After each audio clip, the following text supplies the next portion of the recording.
This man owned nothing, slept in a barrel, insulted kings for fun, and ancient Greece could not decide if he was its greatest philosopher or its maddest beggar. Meet Diogenes of Sinope, the philosopher who tried to live like a dog on purpose. Our story starts around 412 BC in Sinope, a Greek trading city on the Black Sea.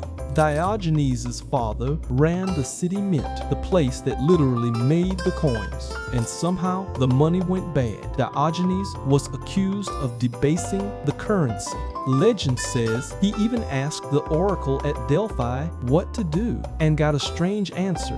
Deface the currency, the oracle supposedly told him. He took it very literally. Whatever really happened, the outcome was the same.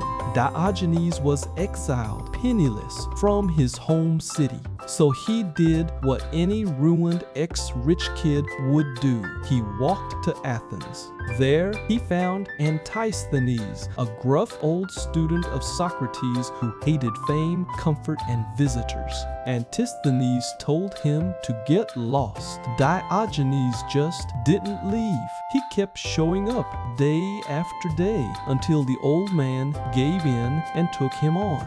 From Antisthenes, Diogenes learned one big idea. Everything society calls necessary is mostly optional. Comfort, status, money, reputation. Diogenes decided to throw out all of it on purpose. He gave up his house. He gave up his cloak lining. Legend says he even threw away his only cup. After he saw a boy drinking water from his cupped hands, "A child has beaten me in simplicity," he said. For a home, he picked a giant ceramic storage jar, a pithos, in the Athens marketplace. Not a wooden barrel, whatever the paintings later showed, a big clay pot tipped on its side. He owned a cloak, a stick, a bread bag, and a stray dog that adopted him right back. Athenians started calling him the dog's Kion.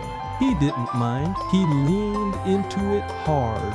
His followers became known as the Cynics, literally the Dog Philosophers. The name was an insult. He wore it as a badge. Diogenes believed a philosopher shouldn't just talk about virtue. He should perform it loudly in public, whether people liked it or not. So one afternoon, in the middle of the sunlit agora, he lit a lantern in broad daylight and walked around holding it up to people's faces. "What are you doing?" someone asked. "Looking," Diogenes said, "for an honest man."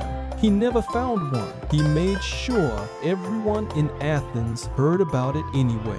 He begged for a living, and when people ignored him, he'd beg from statues instead. To get used to being refused, he explained, completely straight-faced, when Plato defined a human as a featherless biped, the crowd applauded. Diogenes walked in with a plucked chicken. "Behold, Plato's man," he announced. Plato had to update the definition.